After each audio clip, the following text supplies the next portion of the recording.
And we are off. Welcome to episode 11 of The Paradigm Shift, where we get people from all walks of life to tell us how a moment in time changed their lives for the better. Today I'm joined by a good friend of mine once again. I think this is your second time being on now. Second one, yeah. We didn't get to really fully enjoy the first episode. It was a bit rushed. I think it was maybe 3 or 4 episodes ago. So if you want to check that one, go check it out. But I'm joined by my good friend Daniel Shoroye today. Hey, what's happening? Daniel here. How you doing, bro? I am good. I'm glad to be here. Good. So we are here today. Want to talk about entrepreneurship and AI because those two topics are very, I think they're trend. Well, entrepreneurship has all really been trending. It's always been glamorized, but AI is like there's a mad trend going on right now with that. So we'll hop right into your entrepreneurship story, right? And I want you to spot and tell me about the paradigm shifts that you've experienced up to this point. And take us from the start of your entrepreneurship journey to where we currently are right now. Sure. I think it's a bit of a long story, but ultimately for me, it started back in college. I think there was like a startup competition or something like that. And from my side, I wasn't going to take part. That was not the goal. I think I had met someone else who was working on something, and, through the college, they invited us to this startup competition that was outside the college, more of like a regional, local thing. And they said we should come along and pitch kind of the idea that we had worked on at the other competition at this bigger competition. And I had my own thing on the side, which I was kind of working on, but I didn't have any kind of it wasn't fully formed. I wasn't fully confident in what it was actually the goal was for the product, but it was really interesting to me at the time. And yeah, I think I was just ultimately fascinated by it. So we got to this competition now, and I've met with him. I've met with other people. We're talking, we're networking, just chatting away, and everyone's like, well, are you pitching tonight, or are you going to talk about what you're working on?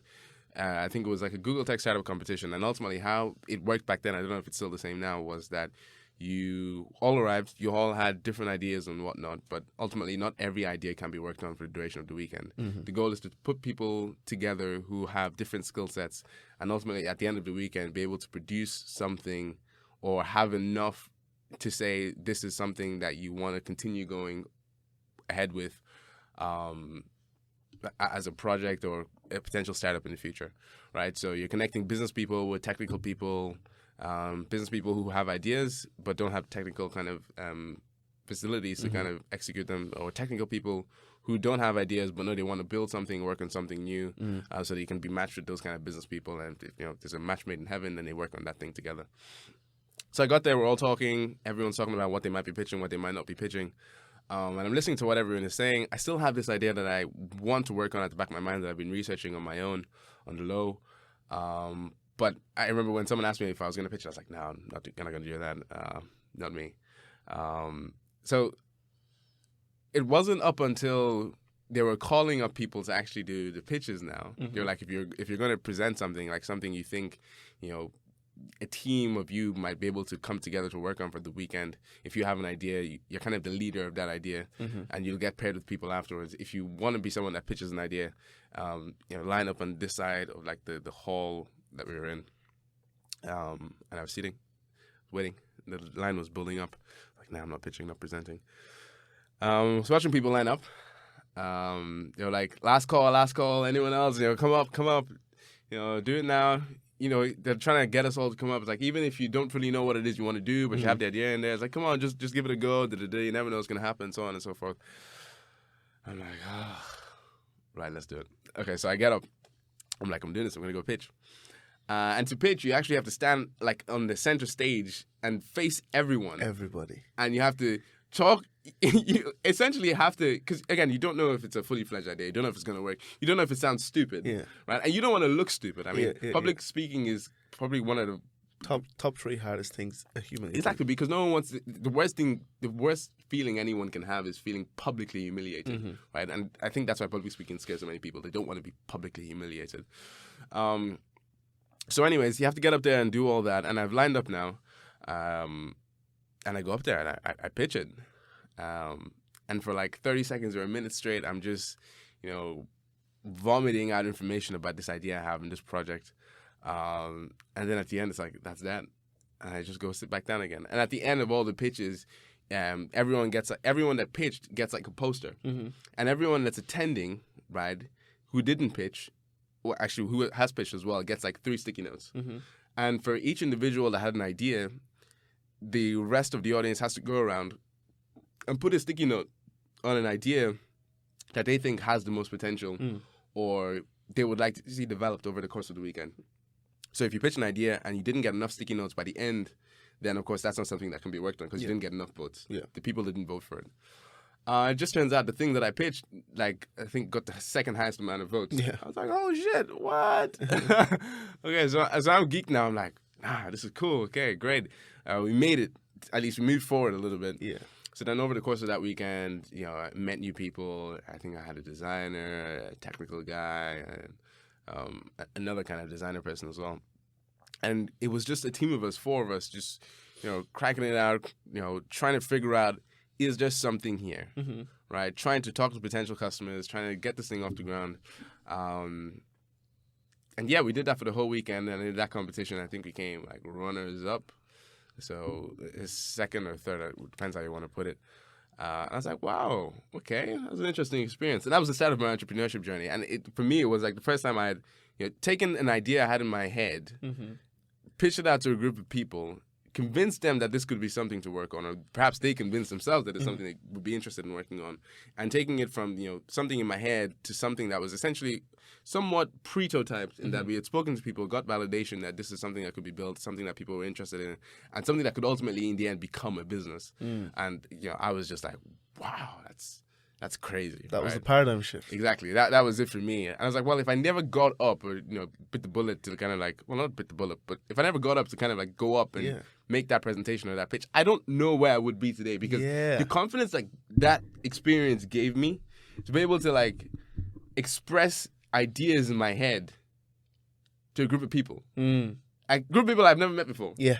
Right? That one for me was just, it was the start of a kind of what I would say public entrepreneurship journey, and that's where it started for me. Okay. And what was the idea that you pitched? Oh man, I don't even think one of the things I say is the more ideas you work on, the more you look back at your old ideas, you're like, that wasn't that good of an idea, or you can see the origin story. Right, it's the origin story. So it's valid. Yeah. So I think back then what we were trying to do, probably something way out of my depth as well. We were trying to take clothing that you wear and explore creative ways to generate electricity from your clothing, store it in the clothing, and use it to charge your wireless devices on the go. So that was the whole idea. And we explored like a bunch of different ways. It's like triboelectric nanogenerators in the fabric of the clothing, using the kinetic motion while you're walking, harnessing that, storing that in like a battery on your clothing and using that to charge your devices on the go. We kind of broke it down into different elements as well. It's like, okay, let's take the generation side of it away. Can we essentially retrofit clothing now to store power so that they can charge your devices wirelessly on the go? The answer was yes for all of those things. I mean, there are some risks there, but I mean, they could have been solved. And the market we were trying to talk towards in the end was like hikers, people who spent long periods of time outside, who were away from power. So giving them access to power on the go to keep their devices charged. I think, it was an interesting pitch. Very sciencey. There's a lot in there. Yeah, there's a lot to unpack in that kind of concept as a whole. And, I was working with hardware as well. I haven't done hardware in a long time, but probably my first concept was a hardware kind of project. And that was the general idea. So, yeah. Okay, very interesting. And from where that led, right? So from the origin story, just a side note, what I really appreciate is documenting over creating. Instead of you coming out later when you finally hit that product and it wins, people won't be able to relate because they don't know where you started. No, definitely not. But now that the origin story is there, and we spoke about something that didn't work, spoke about multiple things that didn't work, I believe that this would definitely be something that someone could listen to in the future, look back on and say, wow, okay, so he started where I started too, you know, rather than thinking that, you know, we're documenting instead of creating. I think that's the motto that I like to live by. Document instead of create. That's a nice way to put it. Instead of waiting to get the finished product so that everybody can finally see it, document it and document the process to where to what led you to that final point. So in 10 years, you know, wherever we'll be, people can look back and say, oh, that's where it started. They're like, oh no, you just got lucky with that one. Oh really? Well, go and check the Paradigm Shift, episode 11, where I actually spoke about this exact stuff with the host of that show 10 years ago. Yeah. That's where I started, you know. So nobody can take it away from you then. Of course, definitely. Yeah. Document instead of create. So going after that, once you finish that project, what was actually, because this is actually, it just hit me now. I remember that was the first time you've also dealt with people problems. That's where it began.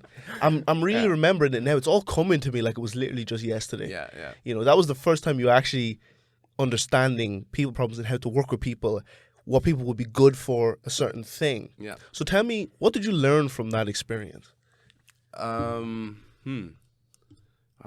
learned quite a few things, but if I was to drill it down to like the one thing I learned, from a people standpoint, let's take that.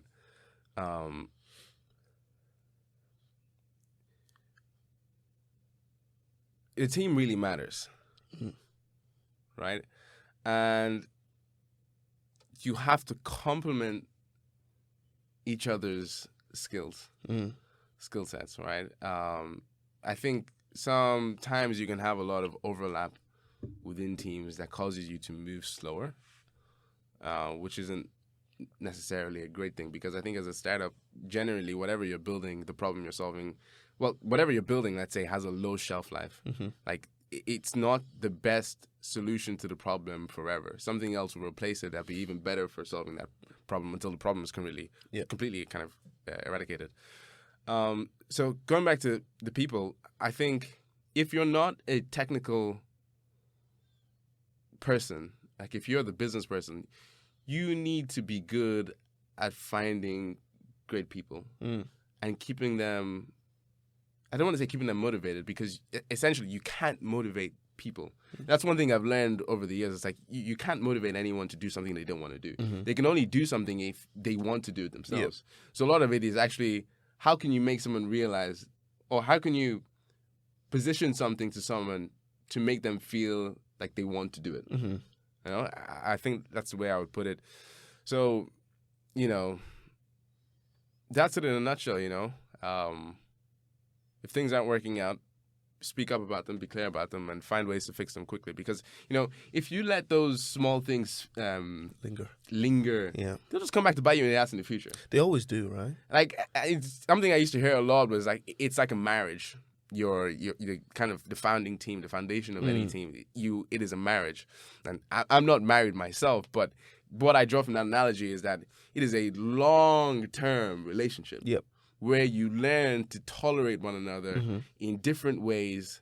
And, you know, I think you have to question yourself, is this someone I want to be married to? Long term. Wow. Right? Yeah. Is this someone I want to be married to? No, that's actually a fact. Right? So that's how I put it. And, you know, you're getting to know each other.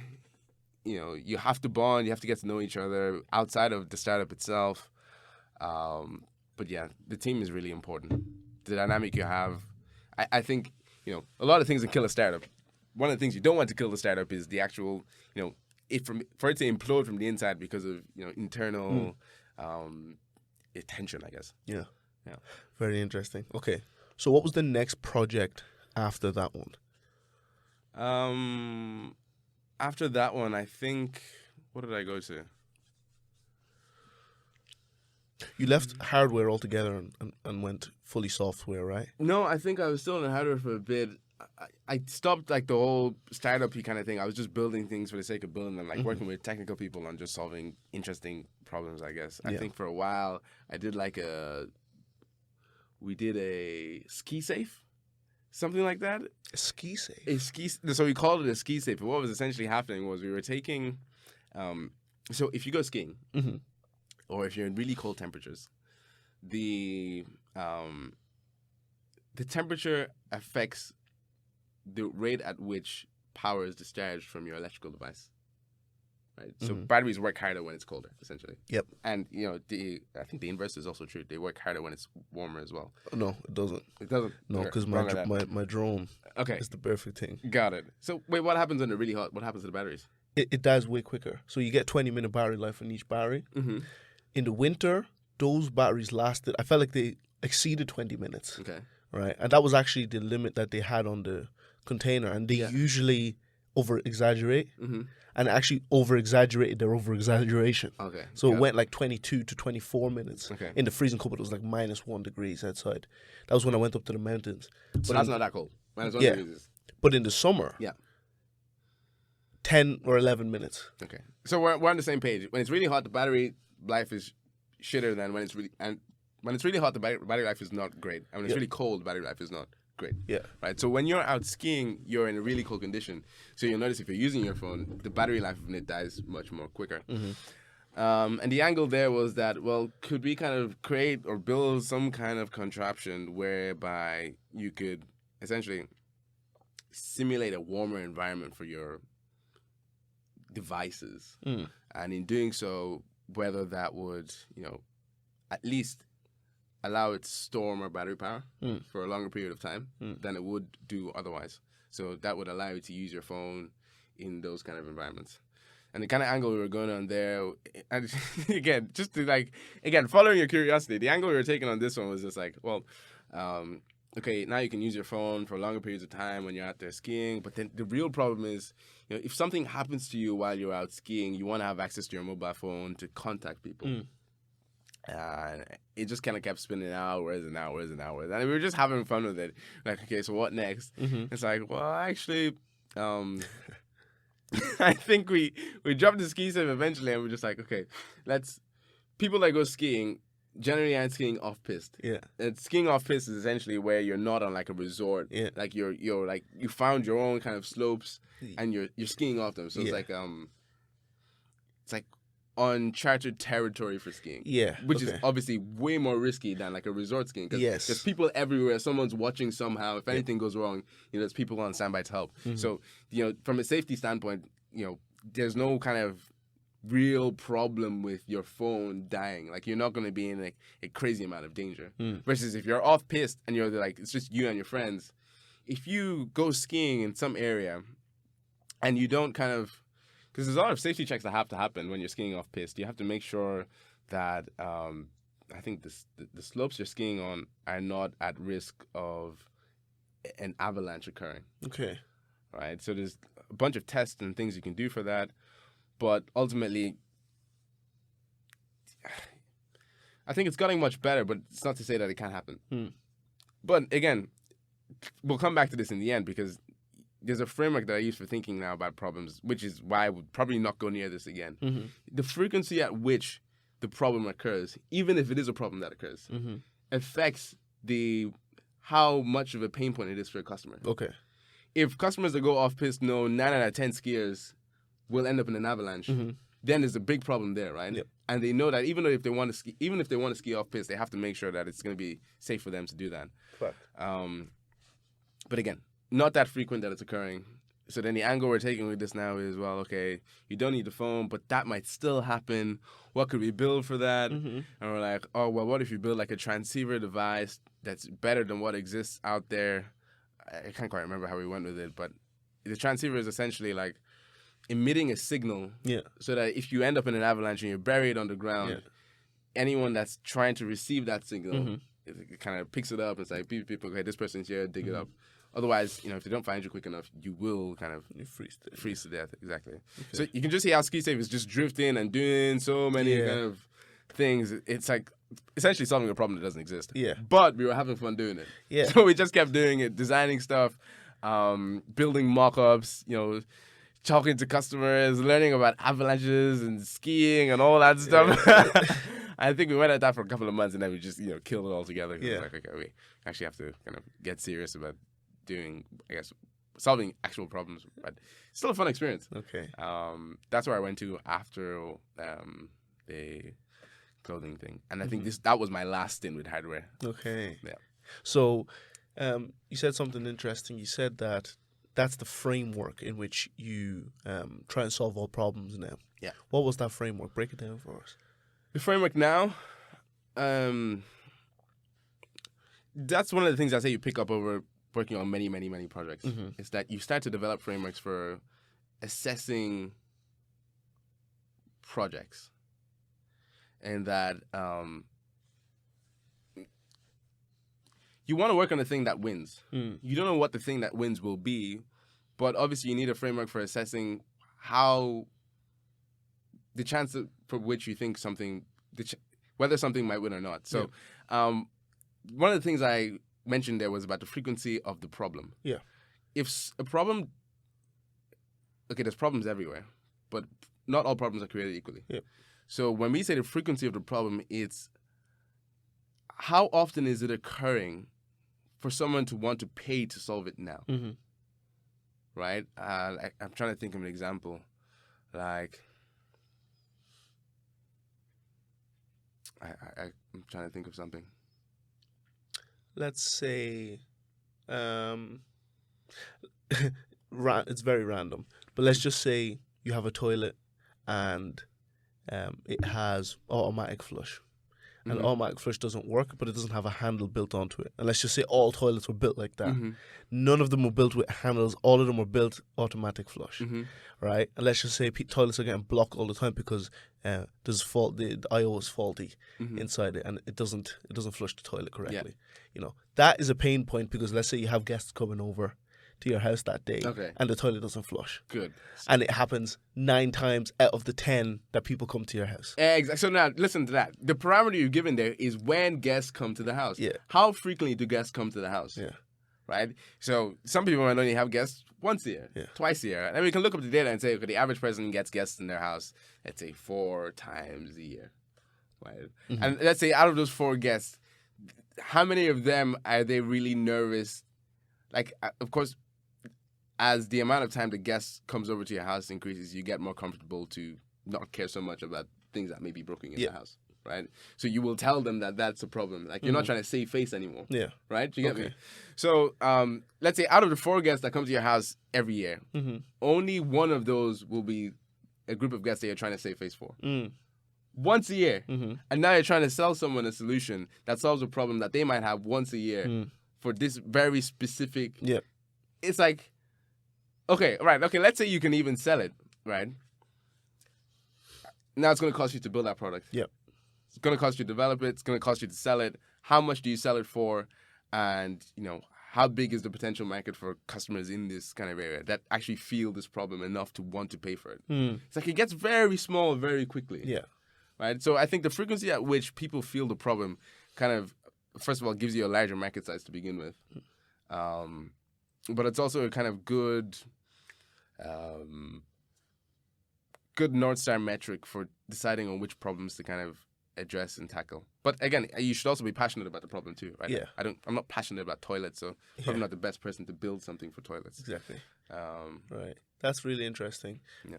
In terms of having solving problems, one thing that I've kind of taken from this is that when you're thinking of these frameworks, you want to solve one issue at a time. It's one issue and you focus on that one issue that you want to solve. There's one problem, the toilet's not flushing. You want to focus on that one. You don't want to solve 5 problems with one product because it would be too difficult. Right? So what I'm hearing here is focus on, like, you get like a broad understanding and then narrow down gradually through a filtering process to solve that one issue and build a product around that one issue.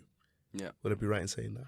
Yeah, I mean, it's obviously a lot more nuanced and complicated once you really start getting into it. But at the beginning, you need to be really focused on one specific problem. I mean, if you're successful at solving that, then you can go to many other things Yeah, of in the course. future. Like Yeah. you can, you can fix the sink Yeah. once you get the toilet working. But that kind of goes further on a tangent. But yeah, so focus on one thing really well, but make sure it's a problem that's big, felt by a lot of people. At least if you want to go down the venture route, which is what I would say. I mean, you can get lifestyle businesses that solve niche problems for niche people, but and that's up to you. So there's nothing wrong with doing that. So a key takeaway to take away from here is stop trying to focus on a million problems to solve at once. Solve one problem first. And from that one problem, once you solve that one, eventually you can then move on to solving other problems. Solve a big one. Yeah. Solve a big problem. Yeah. Yeah, that's it. Okay, interesting. Now, continue to where you went after that one. If you skim through them, give us a little bit of each of them until to where you got to today. So the one you're working on right now, if you can. Yeah, I'm gonna scan through them because there's a lot of I will call them side projects. I don't even consider them full things. But I'm also like, you asked me one time, it's like, how do you know if this one's gonna be the one? I'm like, you don't know if it's gonna be the one. Never do. But you still have to treat it as such. Where did I go from there? I think I did. Oh man, there's a gap in my brain. I can't remember. Must have did some data privacy stuff for the university. I know. Oh, I remember that one. And GDPR came out. That's actually interesting because we came back to that one recently. Yeah. But GDPR came out. I think it was Article 23. It's like, if you're the data controller, you have to protect the ways in which your data is being used or accessed, collected. Okay. Right. I'm trying to remember it now. The controller has a obligation to securely protect the way in which they gather the customer or the data subject's data. So we played with that a bit with universities. Kind of a fun project again. It was so at least in my college, they were still doing like the paper way of collecting attendance data. And some lecturers were asking for a lot of information. I remember this one, yeah. It's like your name, your student number, your phone number. So all that stuff on a piece of paper. And obviously with GDPR, that's, data I can use to identify as a person. It's being passed around to people who can, they could kind of take a picture of that and whatnot. Like, again, not a massive problem. Like, it's like, it could happen, but it's not happening. And if it does happen, on the off chance it does, again, frequency of the problem, it could be a big issue for the university. Yeah. But it doesn't happen enough for it to be something that needs to be solved right now. Right. Do you get me? Yeah. Right? So I worked on that for a bit. It was fun. Got to kind of play around with, I think what we built then was like a way to wirelessly transfer if a student walked into a classroom, you would know they're in that classroom. And then their student information would be transferred over to like, I don't know, the database of all the attendance things. Like the lecturer would know for this class, these people came because they were inside the room. Yeah. So it was quite straightforward there. Again, fun problem. Got some kind of recognition from the university, I would say. But yeah, that was kind of the end of that. After that, where did I go? I mean, I don't want to bore you with the details. I'll skip up though. Yeah. I think maybe like 2 years ago, I got into like the micromobility space with electric scooters and stuff like that. I was really playing around with that concept. That was a fun one for me. So what we were trying to do there was, and to be honest, I think electric scooters were a fad. In a way, I'm kind of happy it didn't work out in the end. But, I'm quite bearish on the industry, I would say. But at the time, what we were trying to do was, electric scooters are taking off. People try out the single-use ones, and they're like, well, I want my own electric scooter. It's like, well, why are you not using your own electric scooter? What if you could rent that out to someone else to use it and, generate revenue from that? kind of like renting out your car if you owned a car. Yeah. But it's not a car; it's an electric scooter. Yeah. So this is interesting because you got into like the economics of an electric scooter and how long it really lasts for. Yeah. And if you rent it out at the rates at which it's available for single-use rent on the streets, how much money would you make from doing that? And would the amount you would make ultimately pay back the cost of the scooter? Exactly. Or the alternative would be that you use those scooters for your trip to work. Mm-hmm. How much would your alternative mode of transportation be to work, and the time it would cost you to make that trip? In the end, does it make sense to rent out your electric scooter while you're not using it versus just leaving it there doing nothing, right? Because if you leave it there doing nothing, you're extending the lifespan of the scooter for those future trips you might make, which would save you time from using alternative forms of transportation that may be more expensive. Yeah. So it was interesting, fun project. I got to like pitch, what was it, like Washington D.C. District of Transportation with that one. Yeah. I've never sweat so much in a meeting in my life. What was that process like, actually? I just kept, I was just kept emailing them, and every time because we had thought it's so like, we'd given it so much thought, everything, that for every question that they had, I had an answer ready to go. Yeah. And we just kept going back and forth over emails. They're like, look, let's just have a meeting. We'll bring everyone along. And I was like, yes. So then I got the opportunity to pitch them, and they just gave me a bunch of feedback about things we would need to fix and change in order for them to consider it. We already kind of late to the scene, so there was already like a licensing process if you want to rent electric scooters. And it was kind of like it was a weird gray area, right? Because, if it's like in individuals renting out their electric scooter in public space. Yep. Do they need a license? Do they not need a license? So I remember at the time going back and forth with them over that. It was just kind of a weird thing. And in the end, ultimately, we didn't follow that project to the end. But it was fun, and I learned new things. Got my pitching game up. Met a lot of people too. Yeah. And that was that. So I played in the electric scooter space for a bit. Interesting. Yeah. When you had that meeting with the Washington Transportation Board, did you go to America for that? Was that online? No, I did that online. Okay. Yeah, I did that online. Okay. Oh man, going to America for that. Imagine. That might have been better. Like I feel like I'm more comfortable in in-person meetings than I am over meets. There'd be too many ums and Yeah, and I can kind of feel the person more. Yeah. Like some people think body language is not a thing. Like it really is. It is. It's a big thing. It really is. So much so that even Meta is even going into that. Like with the new Oculus that they have, you can see people's facial expressions, all of them. That's good. To where you can actually have that kind of that feel from somebody, just to add. Absolutely. Yeah. Like I'll be in meetings now, and I'm looking at someone over the screen. I think I've gotten kind of better at it, but I'll be talking, and while I'm talking, I'm looking at everyone's faces, and I can see when I say something and someone disagrees with it. Yeah.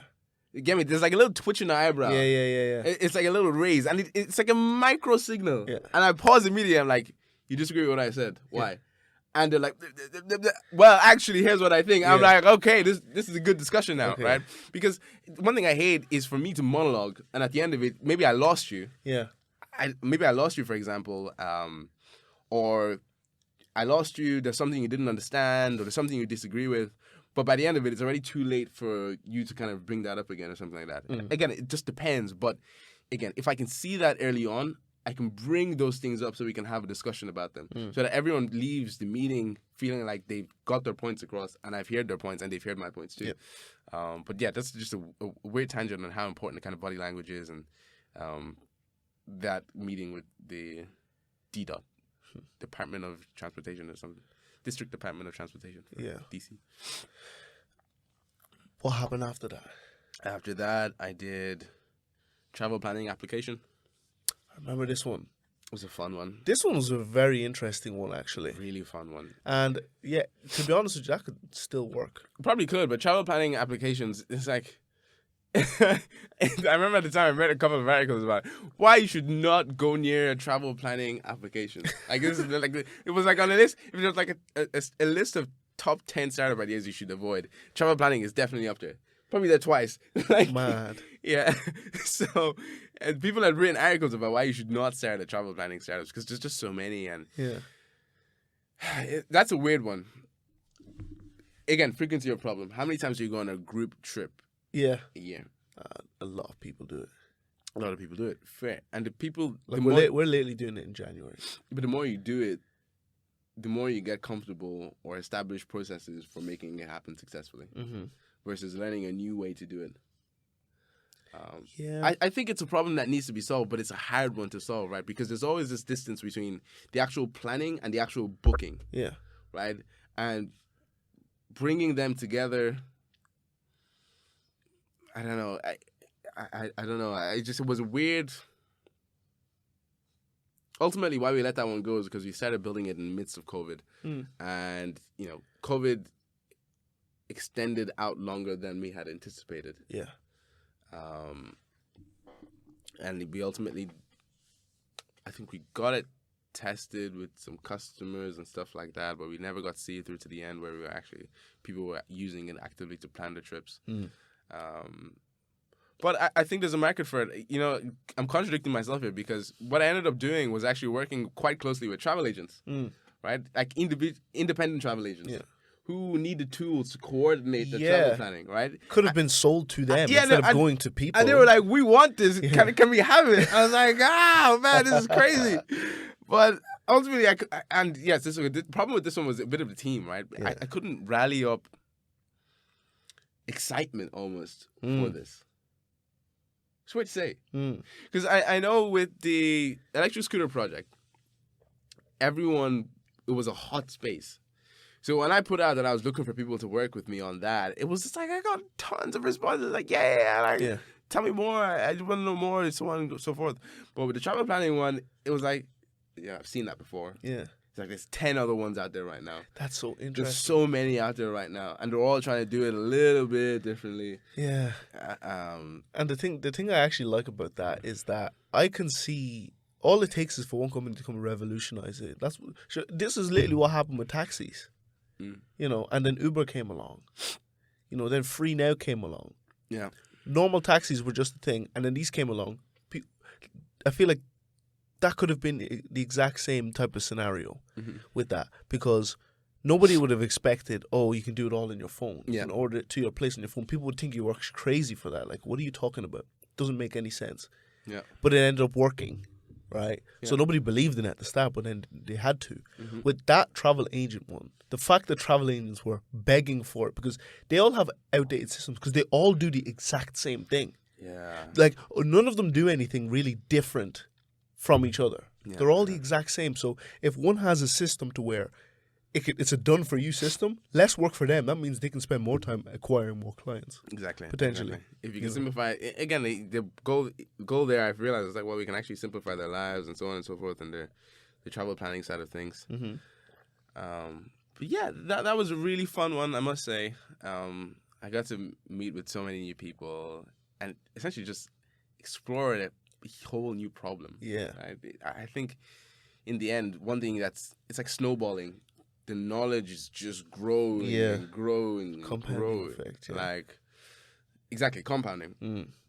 So yeah, travel planning tool was fun. Didn't take off the way I wanted it to take off. But I think that one was people problems. That's really interesting. Good idea, just couldn't get the excitement around it. Maybe just couldn't execute. Couldn't execute on that one. And that's the honest truth. We just couldn't execute on that idea. And that's just it, we did a lot of things right, but, in the end, it just wasn't the one. What happened after that? After that, I think we worked on Wipe. Okay. Yeah, so we worked on Wipe for a bit. We were trying to allow people to use their mobile phones to buy drinks at bars and nightclubs. We realized if we can make it faster to order a drink, you can increase the amount of drinks people can order. And you can also kind of have a neater, cleaner process. Because it's quite messy at the moment, especially in a nightclub. You go up to the nightclub, it's loud. It's like, can I go? Yeah. I remember when I was in Malta, it's like people were writing the drink name on their Snapchat and like making it big and showing it to the bartender because they couldn't hear them kind of thing. Wow. Or even like when people have tables in nightclubs as well, right? If every second that someone's waiting without a drink is lost revenue for the nightclub. Yeah. Right. So again, connecting people who want drinks with people who have drinks, which is weird because you could almost see it as a marketplace. But that's what that was. We worked on that for a bit, and then ultimately out of that we pivoted into the kind of thing I'm working on now. That was fun.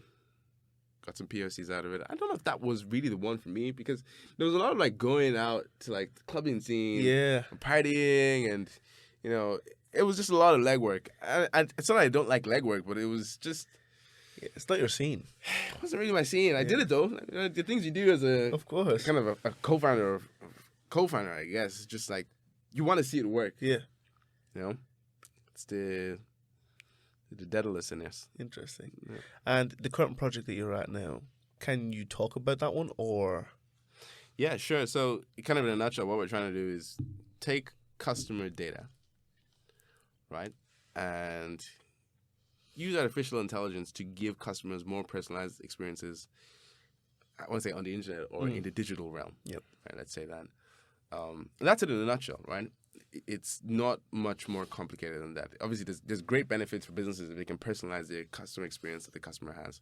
You know, the customer is willing to spend more money. The customer is willing to become more of a repeat buyer because, again, they're getting that personal touch with the business.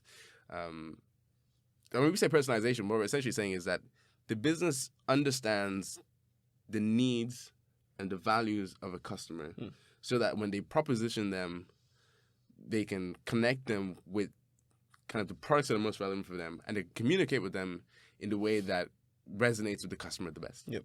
Right. So right now, most things are pretty generic. I mean, I go on, let's say Just Eat, for example. Yep. And Just Eat shows me a bunch of restaurants. Yep. Right. If I'm vegetarian, Just Eat doesn't give a shit. They still show me. They show you everything. Yeah. Show me chicken burger restaurant kind of thing. Right. Just Eat sends me emails. They send me emails about, you know, this new chicken spot opened up down the road. Right? It's like this. It's irrelevant information to me because again, I am vegetarian. Exactly. Right. So if you know I am vegetarian, why don't you connect me with content that is best suited for me as a vegetarian? Yeah. And then okay, now you know I'm a vegetarian. Let's go one level deeper. What do I like as a vegetarian? Like, am I very interested in prawn dishes? Am I very interested in salads? It's like, can I optimize all my communication efforts or my whole application itself to be catered towards you, knowing your relevant kind of interest? The answer is definitely yes. And then we're going even deeper than that. It's like, okay, now we take you as an individual and the personality you have. It's like right now, the way marketing works is like you're speaking to everyone within a segment. But everyone within that segment has different personalities, right? They all understand or kind of digest information in different ways. So what if you could take that one message you wanted to send out to everyone within that segment and actually personalize it so that it matches the personality of the customer so that you get the maximum, it's like it resonates as much as possible with that individual, right? So all of a sudden you can see an increase in your email open rates, right? Because you're writing things in a way that the customer understands them the most. And then ultimately the content within that email is the most relevant content to that customer as well, right? Then all of a sudden the click-through rates increase. Can you send the right message at the right time? If you do that, then the customer is more likely to click it, more likely to make that purchase. And if you show them relevant products during the customer journey, then perhaps they can increase the order value in the end because it's like, oh, I got this. I usually get this as well, but, you know, I'm already at the checkout. Okay, we know that. Let's put it here as well. Did you forget this? It's like, again. So again, personalizing the customer shopping experience online across all touch points using data at first in isolation, which is just within the business ecosystem. But again, outside of that, how can we kind of combine your digital data online and your use whole presence, all of it to influence the personalization of the experience you can get? And I think that's ultimately where we want to go and kind of what we're working on now. Okay, so correct me if I'm wrong. So let's just say Facebook, for example. Yeah. Facebook can only tailor ads to what you want. So on while you're on Facebook-related apps, such as Instagram, because Facebook owns Instagram and they own WhatsApp. Yeah. So the things you talk about, those things there, ads will then be shown from those things because it's that Facebook ecosystem.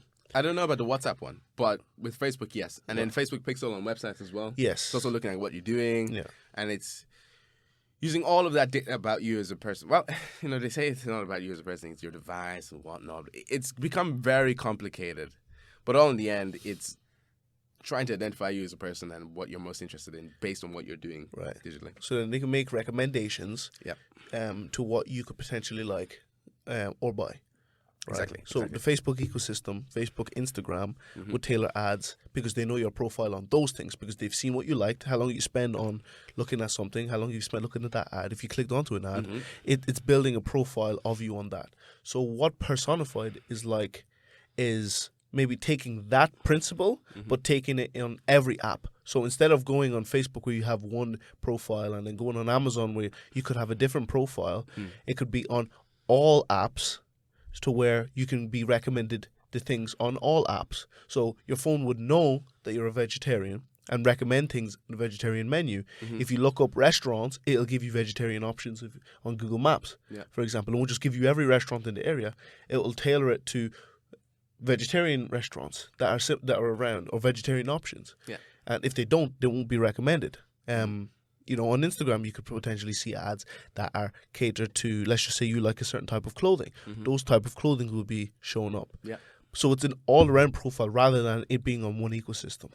And exactly. Okay. And, the age of cookies is dying in that it's becoming harder for Facebook to actually access the data that they need to make those relevant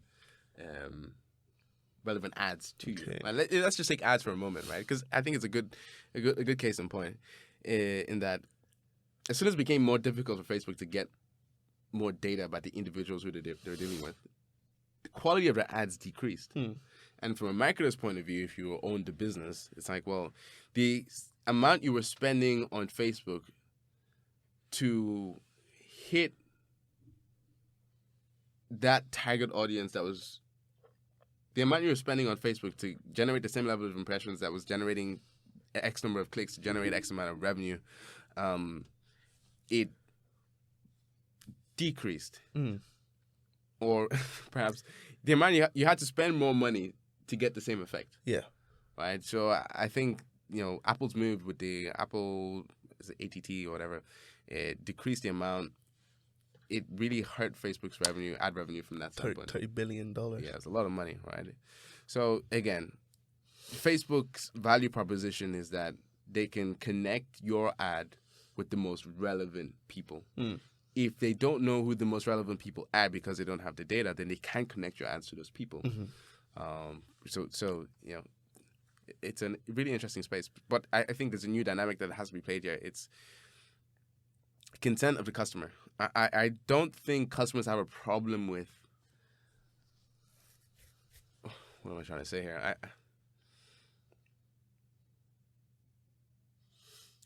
It's going to be hard to do things the way Facebook has done them going forward without having explicit customer consent.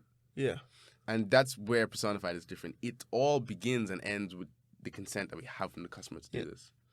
Right? We're not trying to be in the background, hiding, taking your data, cleaning it, selling it on. And, it's super transparent. Like, this is what you're getting. If you want a personalized experience online, sign up to Personfied. That's what you get with Personfied. Right? And if you don't want that, then you're going to get it somehow. It's just going to be really poor. And that's you seeing those tons of irrelevant ads, irrelevant products, irrelevant marketing messages.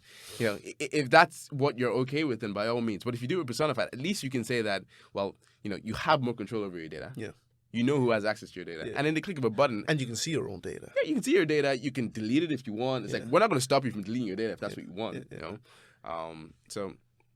Interesting. That's where we're moving. It's like making it super transparent and, whatever else there might be inside that. Okay. So I've tested it in terms of getting emails back from companies and stuff like that to get my data. So the question I would have is, let's just say this becomes available for more and more people, right? How will that then, because that was an effort for me to have to, verify my identity to these companies, because that's what they're going to do. They're going to try and make it a bit difficult for you. Very difficult. You know, Like, that's the whole point. So they can spend that time doing something else. So they'll make it difficult for you, so that you'll go away and you'll just not ask. Yeah, you'll piss off. If you really want it, then you'll basically do what we're asking. Yeah. So how will you bypass that issue? You know, when you think about it, the whole purpose of GDPR was so that your data could not be monopolized by any one entity. Yeah. Right? And there still hasn't, it's crazy because it's been 4 years, but still hasn't been the full shift, going 5 years, right? Still hasn't been that full shift in thinking from organizations and corporations to, it's like, this is very much so, it's my data. But essentially what GDPR was saying is that it's the customer's data, you are just holding it. Yeah. If the customer wants it back, you should give it back to them. You should give it back. I mean, yes, there's some caveats here and so on and so forth. But, you know, for the most part, whatever the customer does in your platform belongs to the customer in terms of that data. So, I don't know, it's not a loophole in and of itself, but it's, you know, kind of building again on those same principles is to giving customers full control of their data going forward. Yeah. Right? And a lot of companies, I will tell you, don't like that. It pisses them off because they have 5, 10, 15-year plans of what they're going to do with this data that they have, how they're going to sell it, how they're going to use it to generate revenue, and ultimately how it becomes their competitive edge in the market, right? The more customer data they can acquire and, you know, the way in which they can use it. Many of them don't even know how they're going to use it yet, but they know that there could be something inside it. So again, there's a legal effort there, definitely, at least what I can say for now, as to how we can kind of extract data on behalf of an individual as a third party to the platform. Like, we could go a very crude manual way, but of course, like you've already mentioned, there's a lot of work required. It's like they put up these barriers in place to make it difficult for you to get your own data. Definitely. Right? And you know, they make it as annoying as possible. They're not just going to give it to you without a fuss. Exactly. Yeah. Right. It's like the processes required to start collecting my data are, I mean, the barriers required to start collecting my data are far lower than it is for me to get it back. You know? So, in the end, that's funny. Really interesting space. I'm really excited to see what happens here in terms of how we're kind of getting data out of companies on behalf of customers, and you know, proven that it can work already. It's just figuring out ways to scale that, and it doesn't have to be brute. You know, we're looking at ways to collaborate with companies. So, you know, if you have 2 different companies in the ecosystem who are kind of personified customers, how can we kind of, well, we want to enable them. If an individual is a customer at both businesses, it's like this cross-data enrichment that's kind of looking at what they're doing in both different places, kind of influence the personalization of their experiences at both platforms. Okay. So Personfied is acting like a middleman there. Yeah. And that's kind of an interesting way we see it playing out too. So it's, you know, one way is getting it on behalf of the customer from platforms we're not partnered with, but then also with platforms that we're partnered with, enable them to work collaboratively together to kind of, you know, a high tide raises all boats kind of thing situation. Okay. Right. I can definitely see other companies basically becoming your enemy or trying to become your enemy. It's like, what are you doing? You know, it's like we're already collecting their data, so why should we give it to you? We have our plans for their data. Why should we give it to you because you're asking for it? And I feel like that would create enemies with these big, massive firms. How do you plan on dealing with that issue in particular? I mean, in the end, we're not the enemy. I think the disruptor always seems like the enemy to begin with. Yeah. And when I think of the most disruptive companies, when they began, they seemed like such an enemy to the establishment. The establishment, right? Yeah. The incumbents, right? Because something, and it's so weird because most of these companies would try and they would see themselves as the most innovative player out there. But, you know, by the time it's innovative, it's not. But I think it's a real shift in the way we think about, you know, data. A paradigm shift. Right? Exactly. A big shift. So I expect people to be pissed off. Yeah. Not all people have been kind of, I guess, massively excited at new data, especially if you're losing some way somehow. Right? And I think a lot of companies will think that they're losing.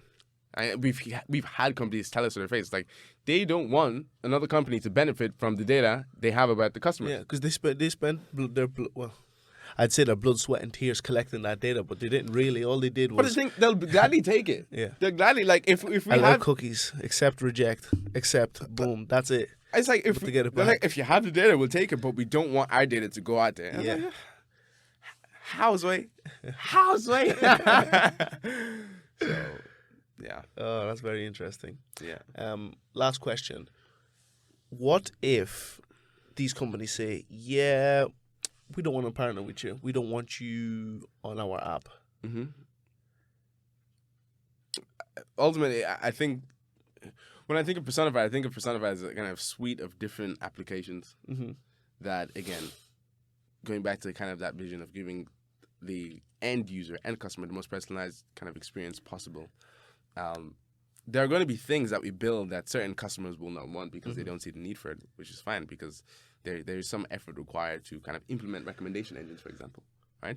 But I think, the path we're going down on now is looking at different products to suit different kinds of customers that, again, still achieve the objective of allowing them to personalize their end users' kind of experience. And, based on what to come back to your question, if there's companies that don't want to partner with us, I think that there definitely won't be companies there will be companies that don't want to partner with us at the beginning. But there's also a snowballing effect. I believe that as more companies come on board, it becomes harder for you. It's like you're losing out the later in which you join. So there's definitely going to be a bit of an effort there, but Okay. excited to work on it. And I can see machine learning being a major part of this venture. Machine learning in terms of collecting the data, but not only collecting it, personalizing it, and then adapting and upgrading them itself in order to better recognize the stuff. So I was talking to somebody yesterday. I went to a young engineers kind of get together, and I was speaking to somebody that works in a company called IES. It's like how can I even explain it? It does all of it can calculate heating loads, cooling loads of buildings and stuff like that before it's even built. Okay. They can take the material, get the correct U values, the full makeup of everything. It can do all of that. So what they were saying was, they can actually get data. The building, he knew somebody that was building a software that, let's just say you're in the house, it'll upload onto like the central heating system. It'll hook up onto that, and it will just monitor. It won't do anything. It'll just monitor your home for 2 months.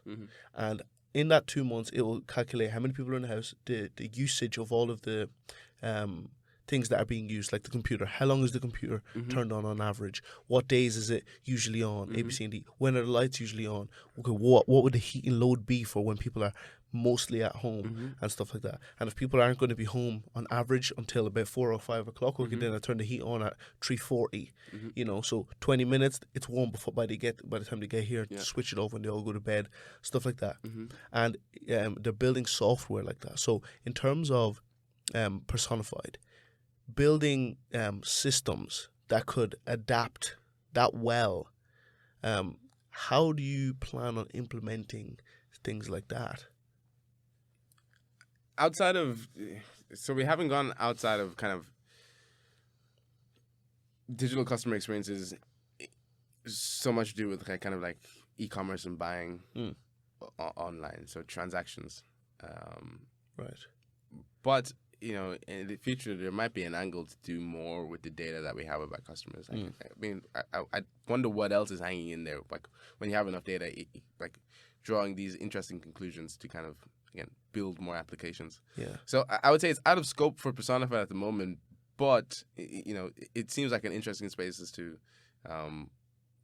what could happen there. Okay. But that's how much I'll say on that for now. Very interesting. Remember that episode of Black Mirror Yeah. where something like this actually happened in Black Mirror? It said that there was an episode where a guy died and his full personality was downloaded onto his phone so he could still keep in touch with his girlfriend. Yeah. And it was exactly him talking to her. That there shows you the extent of which machine learning is. Because I Definitely. feel like that's telling you about what's going to happen. You know, machine learning will get to a point to where it can emulate human beings to the exact percentage. Like, I think it's human. I talked to someone one time, and they were trying to do this thing. I mean, it's like perhaps there's like a collaboration with Personfied someday. I don't know, but the concept was after people die, right? How can you improve the experience after death, like life after death, for the people who are left behind? And he was talking about, like, you know, looking into the data that they had left behind to build up kind of what would I call it, a copy of them, not an exact copy. Like, I think there's different levels to it. So let's start on the lowest level, and let's say we take their voice, for example, and we use their voice to enable them to read out text. Right? So that's kind of one way in which you can enrich the life after death experience. Now, again, I understand not everyone's going to be comfortable with that. But there's definitely people who are comfortable with that. Definitely. It's doing simple things like, I heard of this Saying other happy project. birthday. They would ask people questions before they died. And then after they died, Did it answer them?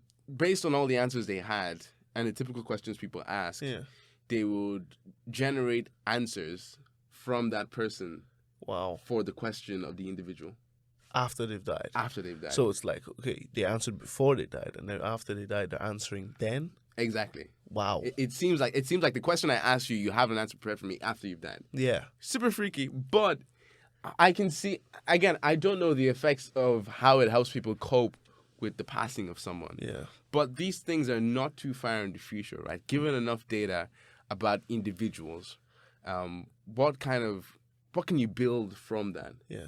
And I think the life after death experience is definitely something that's within the next 5-10 years, we might start to hear a lot more about it. Yeah, I can really see it happening, because the first thing that came to my head right now was, let's just say a family member died. And let's just say this man had 3 kids and they're all fairly young, right? If his wife knew that he could, and the AI that they have can automatically generate your face and add your voice onto it. Exactly, yeah. Like you're actually there. So, you know, what if she downloads or buys like an AI thing where, you know, you put his details in, it's his face, you upload maybe 20 or 30 pictures and it builds like a profile around what he might look like, from side profiles, all that stuff. And then you type in what you want him to say or what he would say to say happy birthday to his kids. Whoa, that's freaky. Now, it's freaky because, again, what are the psychological effects of that? And the thing with most AI applications is they haven't, apart from sci-fi movies, they haven't really existed before in like real working environments. So you can't preemptively create laws that prevent AI from doing certain things before AI has done them, because you don't know what AI is going to do yet. And, you know, again, you don't want to kill innovation if these things could end up being really good and really positive. So, you know, you have to play by ear. And that's the problem.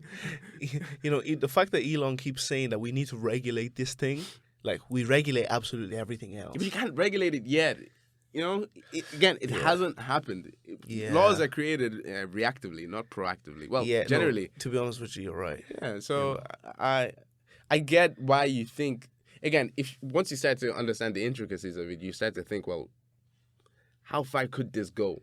And again, for as much upside as there could be, there's an equal amount of downside. Oh gosh! Right. So, and if you only focus on the downside, then you're like, well, you need to stop this from happening. You need to stop this from happening. But remember, there's still a lot of upside to happen as well. Actually, I just remembered something. Remember Kanye, for one of Kim's birthdays? He did that same thing with her dad.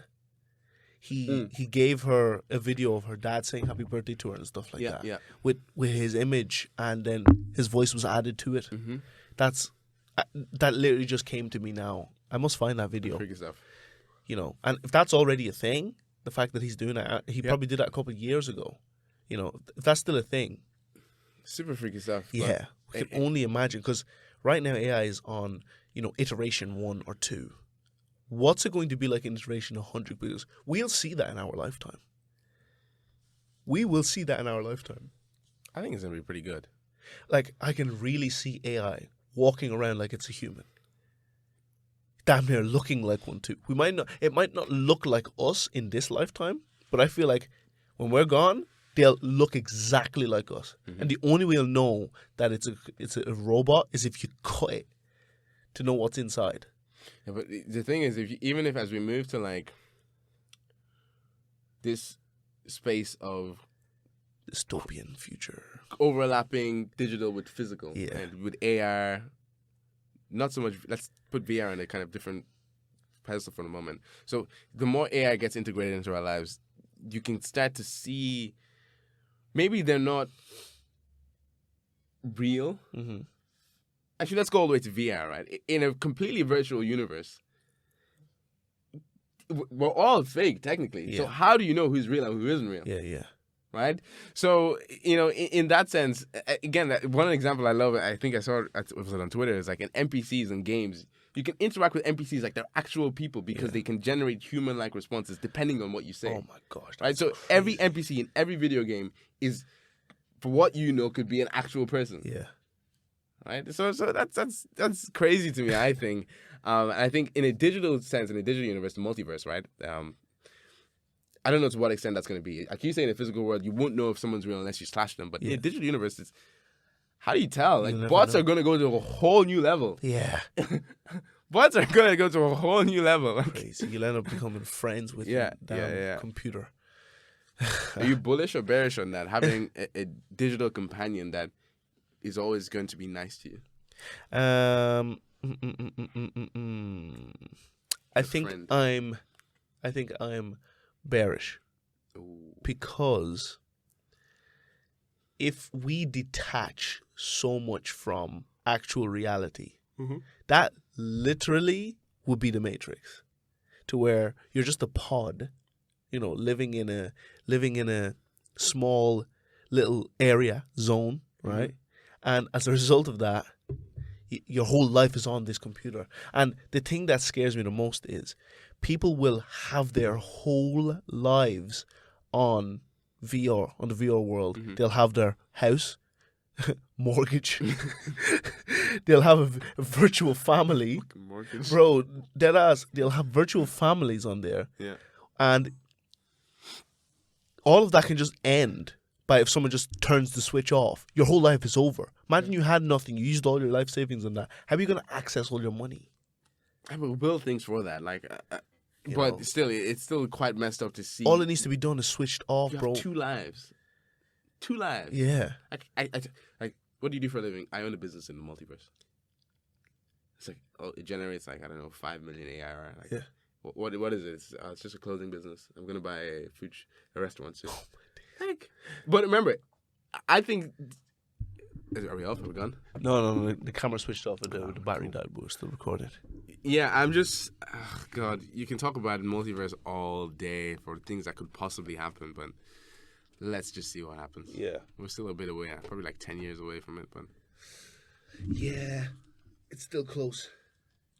Closer than we all might like to think.